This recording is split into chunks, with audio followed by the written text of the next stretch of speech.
My name is Jayesh. I'm from Mumbai, India. This story is from the monsoon season of the year 2019. I had just completed my college courses and planned to spend the rest of the vacation at my native village. My village is situated in the western coastal region of India known as Konkan. My family owns an ancestral house there, though we live far away in the city. We visit that house only on occasions like festivals. This time, I wasn't accompanied by my parents since they were busy with their work. I was joined by my college friends, Rahul, Bren, and Pael. My parents reluctantly agreed to allow me to travel and stay there when I promised that I wouldn't mess things up and reasoned that I was grown up, plus accompanied by friends. After a full day's journey via train, we finally reached the destination. We were picked up by Uncle Datta, who was our house caretaker. My father had called him 2 days earlier and told him to prepare everything for our stay. We arrived at the house by evening, and we were already tired at that point due to the long trip.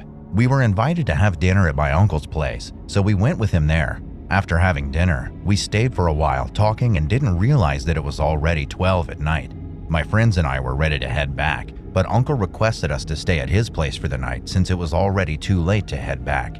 And also, the night of the new moon, meaning no moon, would be visible in the night sky. Uncle Datta said that it's dangerous to go outside as many animals and other things come out in the dark. I reluctantly agreed to stay there, so he prepared us mattresses on the floor to sleep. It was a comforting cool temperature, so I immediately fell asleep. But around 1 a.m., I woke up startled by the creaking sound of a door being opened. I saw Uncle heading outside with a torch in his hand and a shawl covered around his body. He closed the door slowly from outside so that nobody would wake up. I thought he went to the toilet, which was next to the house. I remained awake and waited for him to return. The room was silent other than the steady ticking of the clock, and mostly dim due to the low lamplight. Half an hour later, Uncle still didn't come back through the door. Something is wrong, I thought to myself. My friends were deep asleep. I felt that waking them up would make everyone panic. So I quietly turned to Bren, who was sleeping just next to me. I moved over next to him and called him in a low tone. "Bren, wake up." Bren was still in his dreams, so I shook him a little and slightly more loudly said, "Wake up, something is wrong." Bren immediately opened his eyes in response and turned towards me. I put a finger on my lips and said, "Shh, don't be loud or else you will wake the others up. Something is wrong. Uncle has not returned yet. It's been an hour now." Bren spoke clearly, still half asleep. He must have something important, so he went outside. But what important work does he have to do at midnight? I said with a worried tone. Without saying anything else, I slowly stood up and headed for the door. Bren sat up and was watching me, looking confused about what I was doing. I grabbed a flashlight on the table next to the door and slowly cracked the door. There was a creaking noise from the old hinges, but no one else woke up from it. I went outside, and even though I was wearing a hoodie, the air felt frigid and sent a chill down my spine. I turned on the flashlight and began looking around for Uncle. I walked over to the toilet and searched inside and outside, but nobody was there. The environment outside was completely dark and cold, with the sounds of crickets and frogs filling in the silence. After searching around the house, I found no sign of him anywhere. I don't know how I dared to venture further out, because the surroundings were dense trees and bushes that are home to many wild and deadly animals, but I decided to keep looking for him. I was walking slowly and carefully, looking and listening and moving my flashlight around to check my surroundings properly. Soon, I reached the rice fields owned by our family, since I thought Uncle might be there. As the tall grass covered most of my lower body, I took every step carefully, aiming my flashlight at the ground to avoid stepping on something that could be dangerous. When I reached the middle of the field, I called out, "Uncle, are you there?" Turning a different direction each time. I called loudly 2 times, but there was no answer. But suddenly, I froze and stood there still after I noticed that the sounds of the crickets and amphibians had suddenly stopped, and there was a complete, dead silence.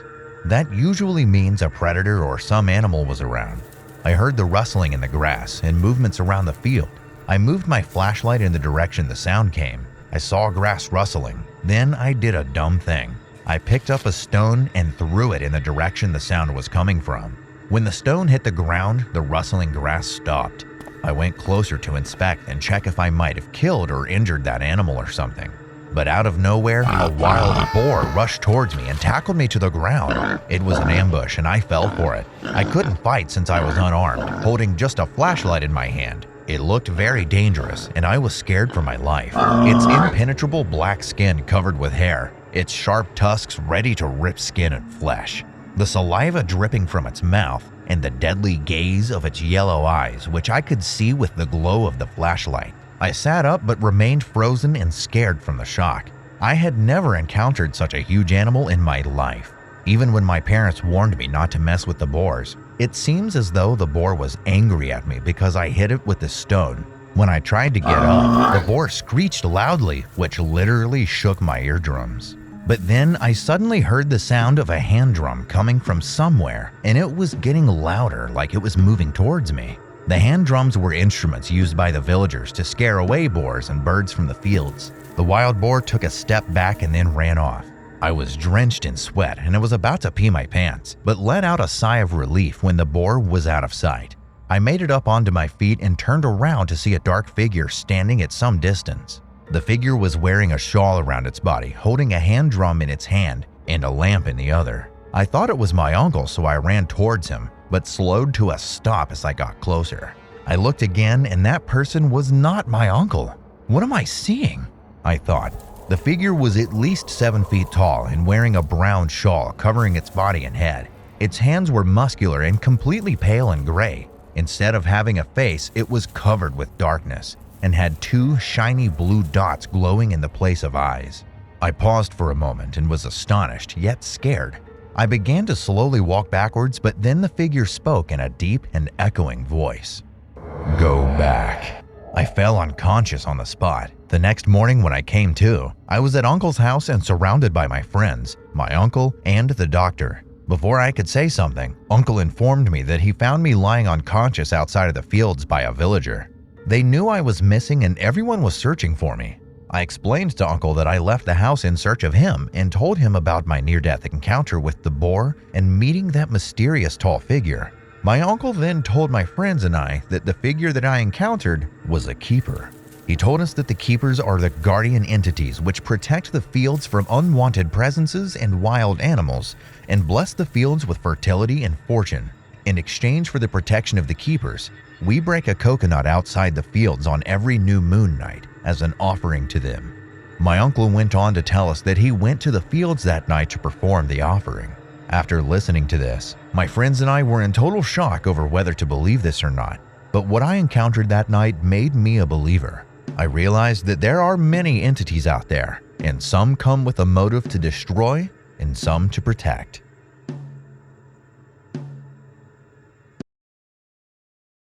Hey, you're my favorite horror story channel, and I have a story for you. A true story, and it just recently happened to me. I had a pretty rough upbringing, to put it lightly. My mother was negligent, and my father was absent. However, I have an aunt who I am very close to, and I feel like she's more like my mother than my actual mother. After I graduated, I moved in with my aunt, as she had kindly offered me a place to stay. It worked out well, because the place I ended up working at was only 5 minutes away from where she lived, so I couldn't pass up the opportunity. She lives in a really nice area. It's a bit of an elderly community, I'll admit it, but it's well kept and the people there are kind. Her place isn't huge, but it isn't tiny either. It's got an upstairs and a downstairs, but it's only got 2 bedrooms, and it's a condominium. My bedroom is very small, but it's the perfect size for me because I'm quite a minimalist. However, my room is right next to the window to the outside, and that's where the story truly begins.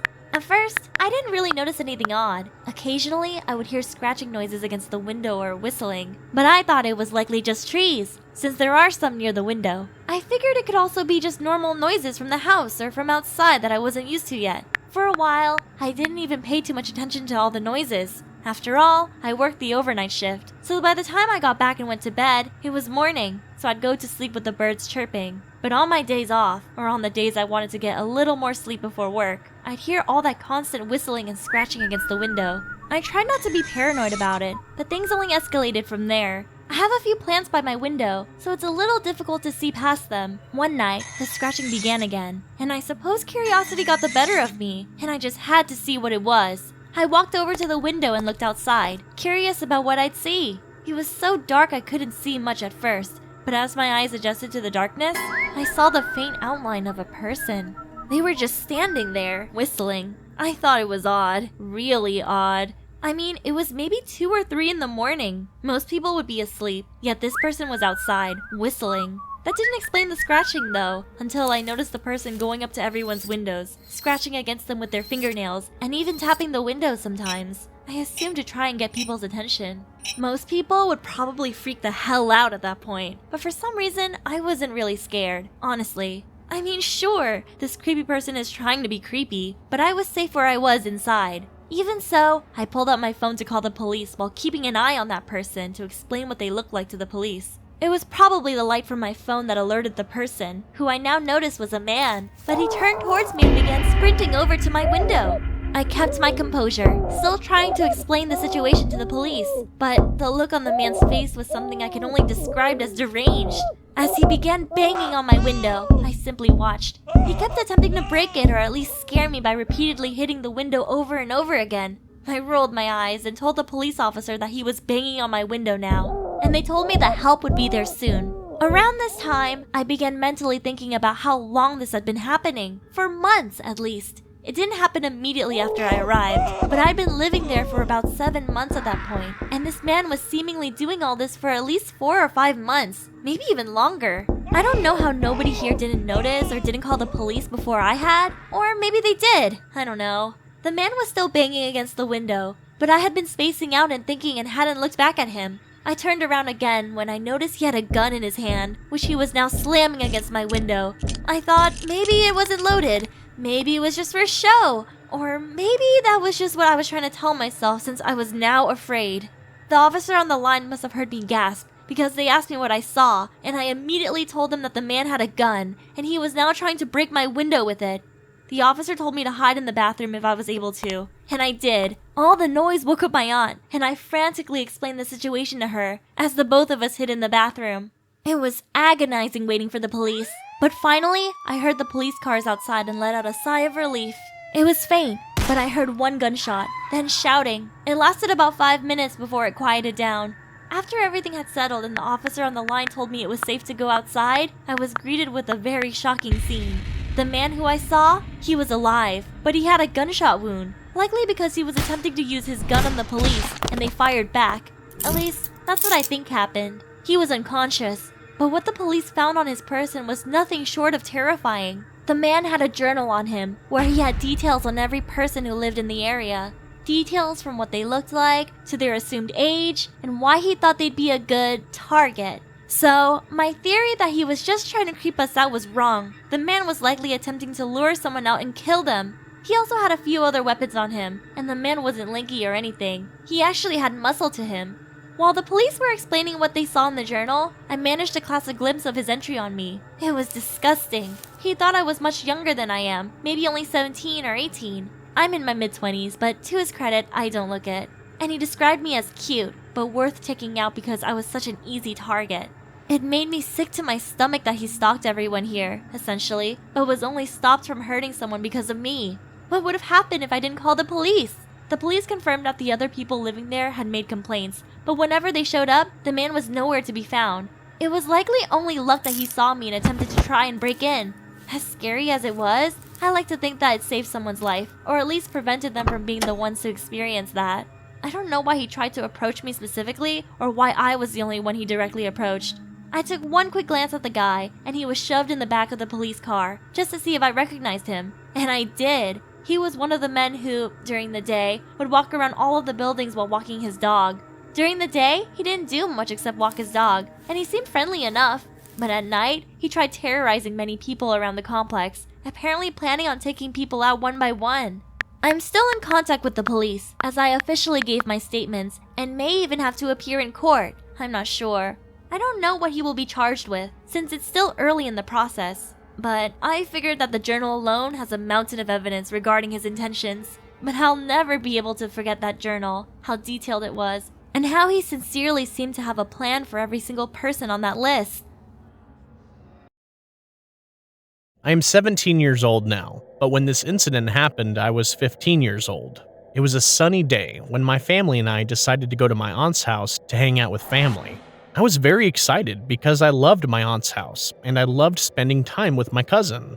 When we got there, my cousin and I planned a sleepover, so we went to the nearby store and bought some snacks. But when we were going back, a man called out to us. When we looked back, we saw a nice-looking man was there holding a pack of chips, which we dropped mistakenly.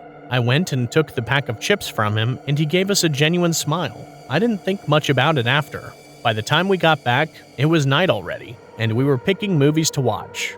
It was always comfortable in my aunt's house because she let the cool air flow in through the door. The main entrance has 2 doors and a space in between them. The first door is made of iron bars that air can flow through, and the second door is a normal wooden door, a few meters behind the iron door. My aunt always keeps the wooden door open so that the air can come through, but keeps the iron door locked for security.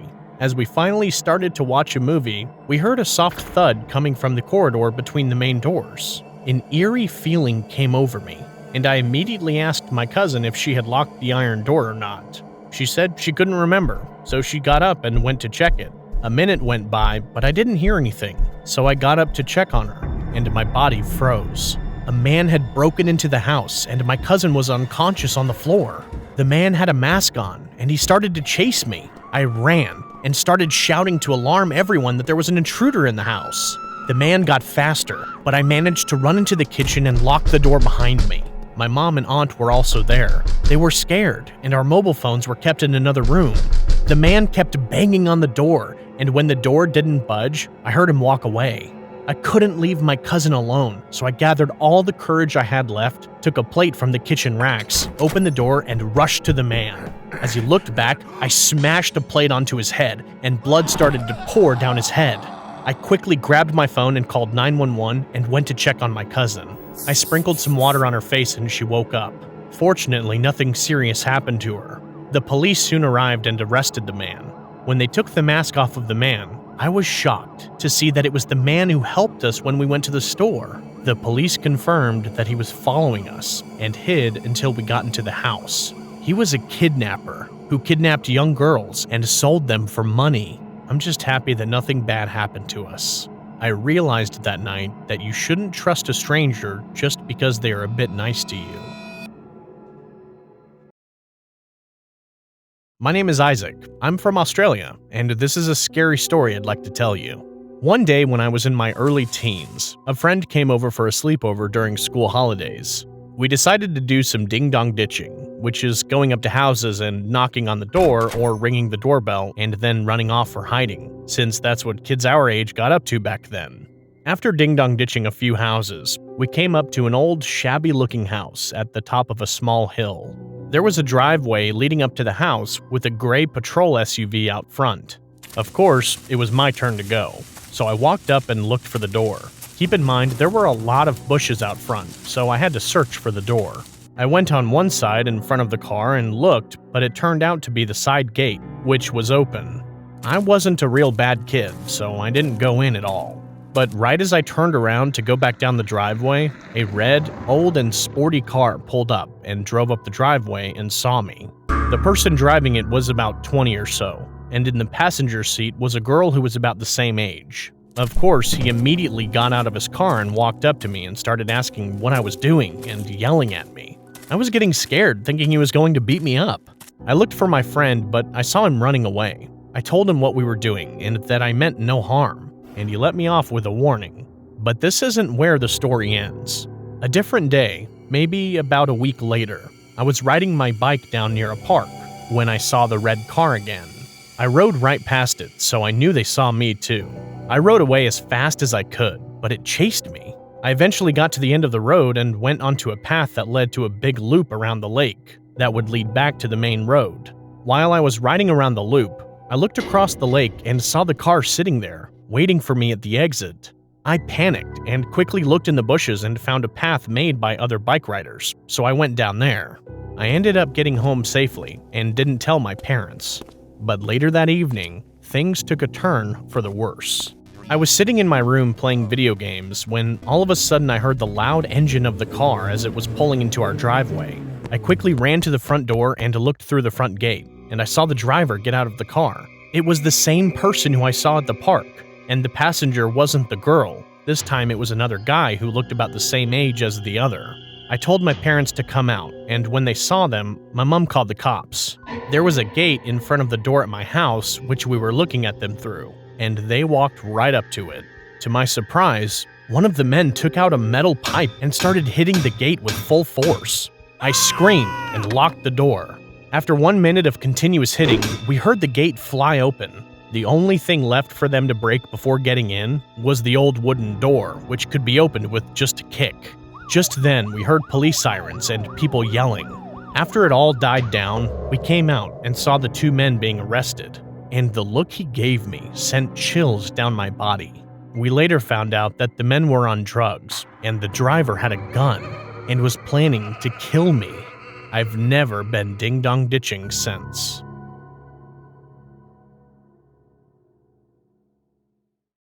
This is a story about an incident that I caused when I was a reckless teenager, and because of it, I still carry a terrible trauma with me. If I hadn't acted so foolishly back then, my life would have gone smoothly. I cannot help but recall that nightmare-like incident, even if I don't want to keep reliving it. It must have been about 15 years ago. I was around 17. At that time, my routine after school was to go to the arcade with my friends. On the day of the incident, I was happily playing a game called Tekken with my friends at the arcade, but there was also a man in his 30s playing the same game. I ended up competing with him at Tekken. At that time, I was known to be very good at Tekken. There was no one in the neighborhood who could beat me. As expected, the man was completely defeated by me, and I could see him gritting his teeth in anger. He kept challenging me, and I kept winning. Then, he suddenly started to bang his fists on the monitor and roared.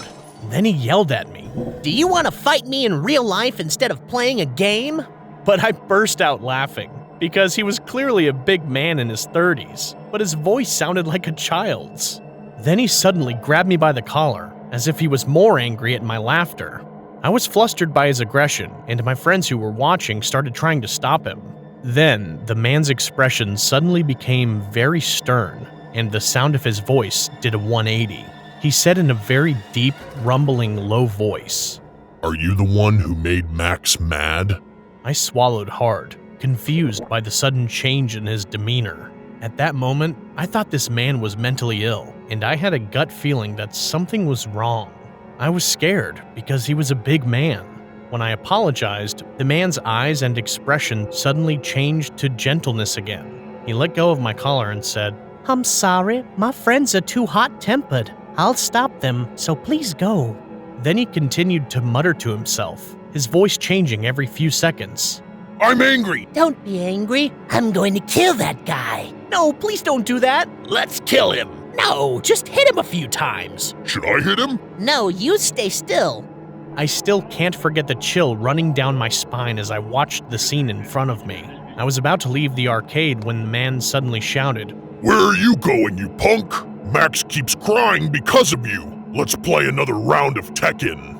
When I turned around in surprise, the man was running towards me with tears in his eyes. I screamed, and the man threw himself at me and swung his fist. I barely managed to avoid it, but he didn't stop. Some of my friends ran over and started fighting with the guy, and I heard someone calling the police. I should have run away then, but I was too young and made a bad call. I was angry and punched him back. He fell back after being hit by my punch, and he seemed to be unconscious for a moment. After a moment, he opened his eyes and started shouting in an unrecognizable language. Then he suddenly jumped at my friend Frank and pushed him. Frank fell back, hitting his head on the game's console and falling to the floor. I could see blood flowing from his head. I was terrified and froze in place. Then the guy suddenly shouted in a woman's voice, "Everyone, please stop! Do you want to go to jail again?" Then he pointed at me again and said in a deep, manly voice, "We have to kill him. He made Max mad. Max is still crying." Then he shouted something in Chinese and looked around wildly. It seemed like he was looking for something. I was scared and stuck next to my friends. Then he shouted again in a deep, manly voice, "Xia Hao is looking for a knife right now. He said he'll cut you up. This guy used to run a butcher shop. Do you know what I mean? There are 7 of us. Do you think you can beat us?" After a while, the police arrived, and the man's eyes and facial expression suddenly became softer, and he spoke to the police in a very kind voice. The police looked at the man and said he seemed like a good person. and asked us if he really had been violent, and they had a hard time believing it. However, due to the testimonies of many witnesses, the guy was eventually arrested. I also went to the police station for questioning, and there the guy continued behaving like a nice person in front of the police. I couldn't tell if it was just an act or if the man was being genuine. Anyway, after that day, I never went to the arcade again and stopped playing games completely. And I suffered terrible trauma from the stress of the situation and the guilt of what happened to my friend. What on earth was that man's true identity? Were all of them true?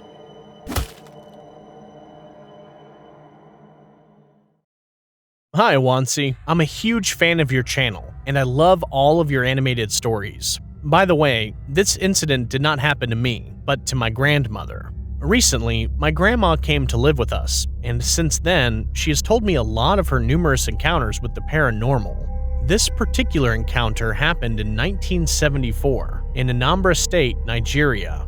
My grandma was in her late 40s at the time. It was a Saturday when she received a call from the local hospital. A nurse on the phone told her that her daughter, my aunt, who was pregnant, was in labor, and that her presence was needed at the hospital. It was raining out, but it seemed urgent, so my grandma began making her way there quickly.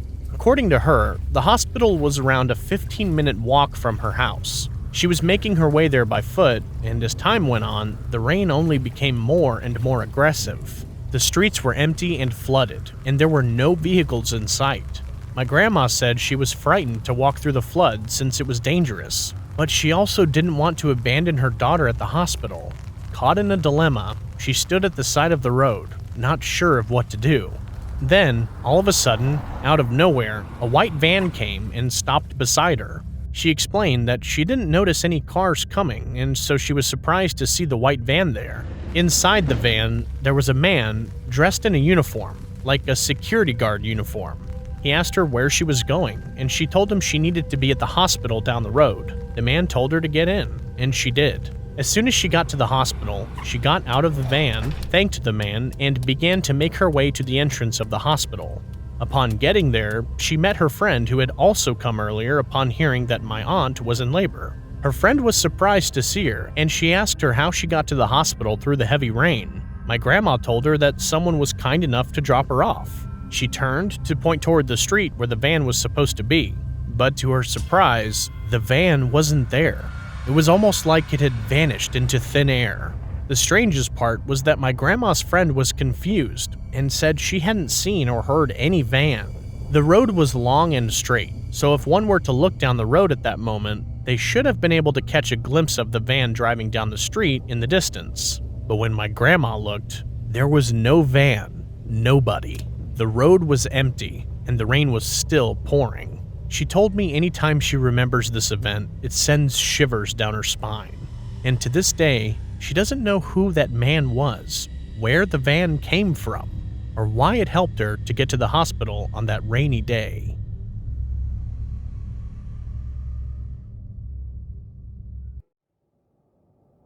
This incident remains a mystery to this day. Sometimes I wonder if I really experienced it or if it was just something I imagined. About 25 years ago, I went on a trip alone in my car. You might ask why I went on a trip alone, but at the time, I didn't really have anyone to travel with.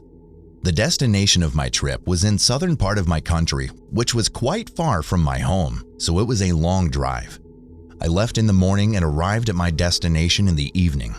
It was a very small town.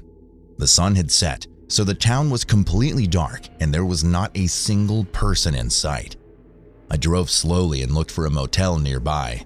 As I was driving along, I saw a small bridge ahead of me and a man sitting on a chair next to the bridge. When I suddenly noticed the man in the darkness, I got startled and stopped the car.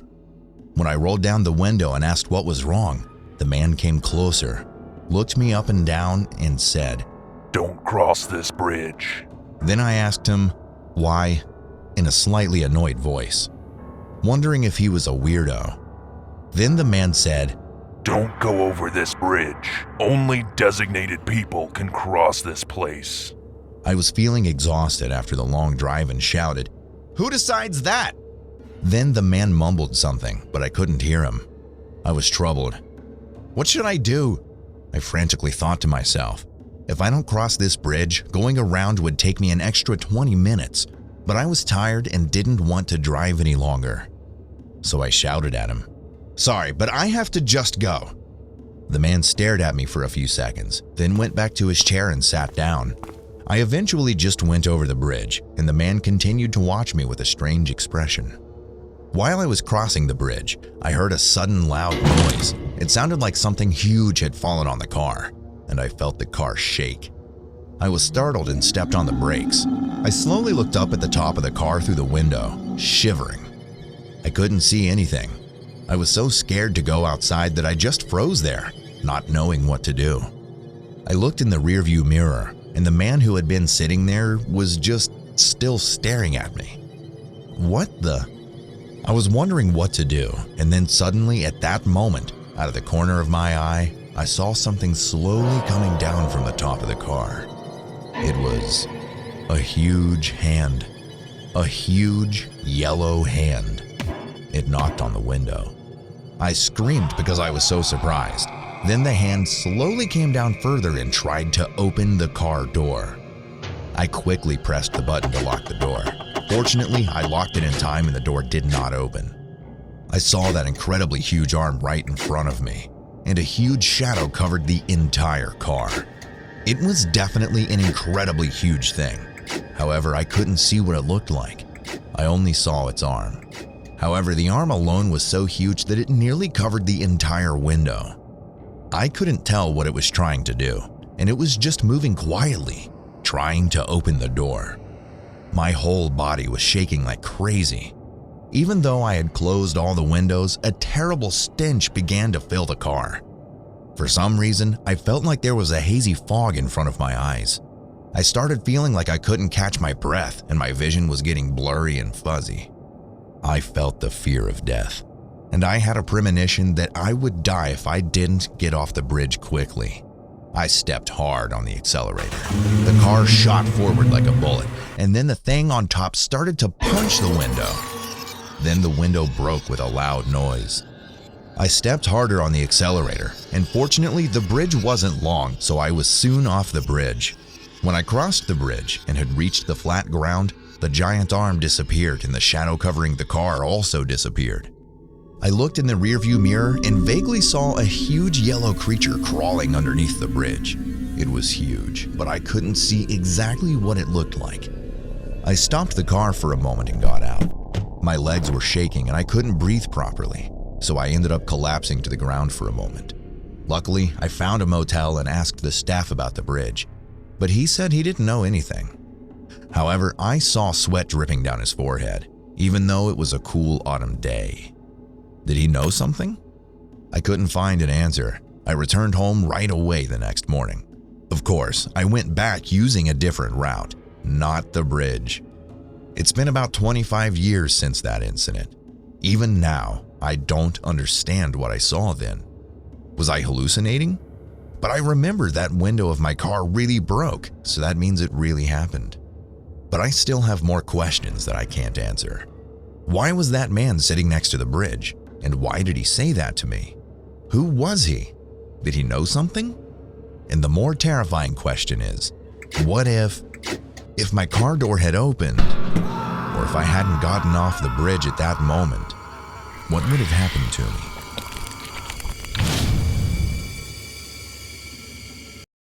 My name is Giovanna, and I'm from Belgrade, the capital of Serbia. I had a terrifying experience that I will tell you about in this story. I was 17 when it happened, and now I'm 27. It's been 10 years, but I still remember it like it was yesterday. To make the sequence of events clearer, let me explain the layout of our apartment. It is quite small, only 35 square meters, and has one large, narrow corridor that connects all the rooms. You can hear everything from anywhere in the apartment. At the time when this happened, I was living with my parents. One morning, I was woken up by the sound of dishes being washed, and I knew it was my dad because my mom was at work.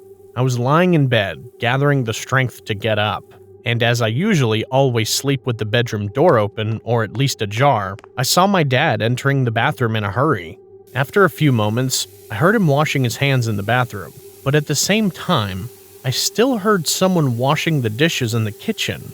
This was confusing for me because my dad and I were alone in the apartment, and it took me a few moments to think about what I was hearing. I got up to check what was going on and who else was at home, thinking maybe it was my mom who stayed home and didn't go to work. I got to my bedroom door, from where I could see the entrance to the bathroom and my dad washing his hands at the sink. Something seemed strange about him. He was smiling at himself in the mirror. I interrupted him by wishing him good morning and asked him what he was doing, to which he replied, "I'm washing my hands." And the whole time, he had a strange look in his eyes and a slightly creepy smile. I thought maybe he was joking with me or something had made him laugh, but the feeling in my stomach told me that something was wrong. Then, after we made eye contact for a few moments, I asked him, "But Dad, who's washing the dishes in the kitchen?" What he said left me traumatized forever. He said, with an even bigger smile, "Also me." At that moment, my heart nearly stopped, and I ran to the kitchen where I saw my dad washing the dishes again, and I started to cry. He wiped his hands and started questioning me about what happened. He tried to convince me that what I saw was just a dream, but I knew it was not a dream. I am convinced that it was some demon trying to impersonate my father.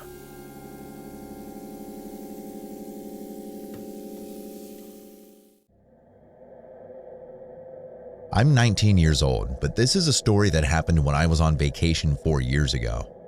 My 3 friends and I and all our parents decided to go to Toronto on vacation together. Once we arrived, my friends and I all hung out and had a lot of fun and everything went as planned. But something unexpected happened on the 4th day. On that day, we all woke up and went down for breakfast. We woke up later than our parents had planned to go out to the pool. After we were done eating, we went straight to the pool. We were having fun, but around 20 minutes later, we heard the lifeguard start yelling at everybody to get out of the pool and to go to their rooms immediately. We thought he was joking, so we didn't listen, but everyone else was running for their lives. One of my friends asked the lifeguard, "What's going on?" And then he told us that he received a message from security that someone had entered the hotel and killed the manager, and that the killer was still inside the building. We started running back to our rooms so that we could stay safe. When we got back, we locked the doors and closed the curtains. But while closing the curtains, one of my friends saw something outside on the walkway and told us to come look. What we saw was horrifying. It was the killer, wearing a devil mask and holding a knife dripping with blood.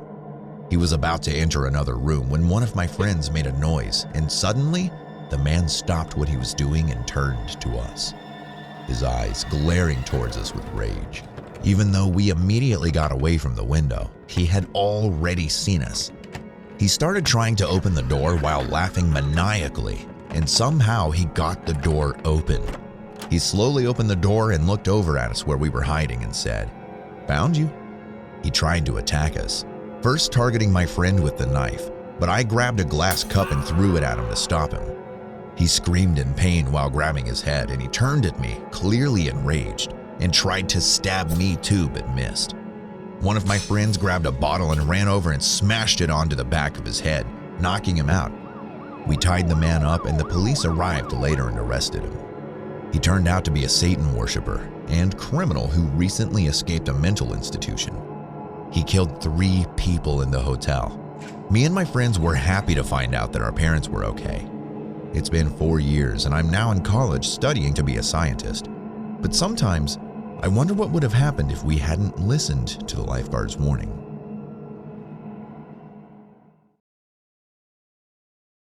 Hi, this is the story of a scary experience I had when I was 11 years old. I was an introverted girl with no friends, so I would play by myself. I have a little sister who was 6 years old at the time and was sick for some reason which I didn't know. One night, my parents had taken her to the hospital while I stayed home alone. It was around 7 in the evening and I was playing with my remote control car in the hallway, running after it throughout the whole house. After a while, I got tired and sat on the couch and rested my head on the back. I closed my eyes and was resting when I suddenly felt cold. I shrugged it off and figured that it was just the wind. so I just stayed still. Suddenly, I felt someone breathing heavily in my ear. I heard a whisper of something that I couldn't quite make out then. I jumped from the couch, shocked, and looked around. There was a window in the room that we often opened, so I seriously thought it was just a strong wind. But the voice that whispered and breathed heavily came in my right ear, and the window was on my left and was completely shut. I was scared and confused, didn't understand what it was. I told my parents when they got home, and they said that I was just hallucinating and should stop watching horror movies at night. But let me tell you, this does not end here. After a few months, I was sleeping with my mom on my bed while my dad and sister were in a different bedroom. I was sleeping peacefully when the same heavy breathing started again. This time, I heard a deep voice whisper loudly into my ear the word, Hell. I woke up screaming, and my mom, who had been asleep next to me, hugged me tightly. I was crying and told her about it. My parents listened and were worried, seeing me that scared. I am 20 now, and we no longer live in that house. But what I heard gave me a long-lasting fear. When I sleep, I have to cover my ear with a blanket, even when it's warm in the summer, because I don't want to hear that voice ever again.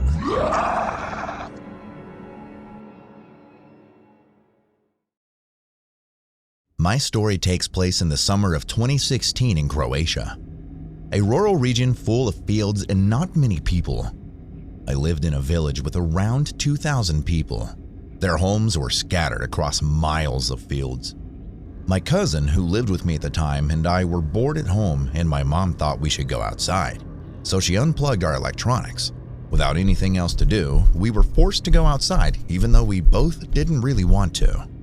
At the time, she was 14 and I was 12, and we got along since the age difference wasn't so big. We went on a walk down the main road, which was surrounded by fields.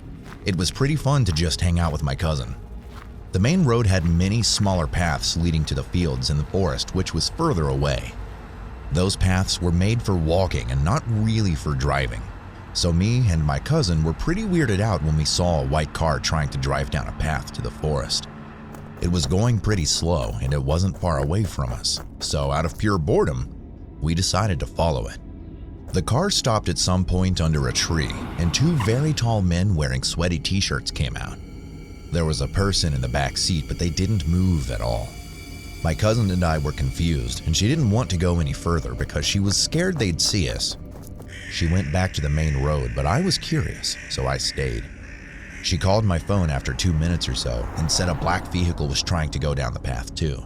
We stayed on the call since I was getting scared because I could get trapped between the two vehicles. My only choice was to leave the path and go into the fields, but they'd be able to see me there. I was scared and my cousin dialed 112, the European emergency service, and I was ready to call if something happened. I jumped into the bush in the fields because I saw the black car in the distance and I was really scared. The car passed by me after around 10 minutes, and thankfully they didn't see me. This time, there it was, an older woman and 3 big men who got out of the vehicle. They talked for a while, and then I saw 2 of the men digging a hole into the ground in the field. At that point, I finally realized that the third person in the white car wasn't actually alive. They pushed their girl into the hole they dug and started filling the dirt back in. I wanted to vomit and I jumped out of the bush, running for my life. One of the men noticed me running and got in the black vehicle and started driving towards me. I was running for my life and called my cousin, but she didn't respond. I made it to the main road, but the black car was still following me and getting closer to me.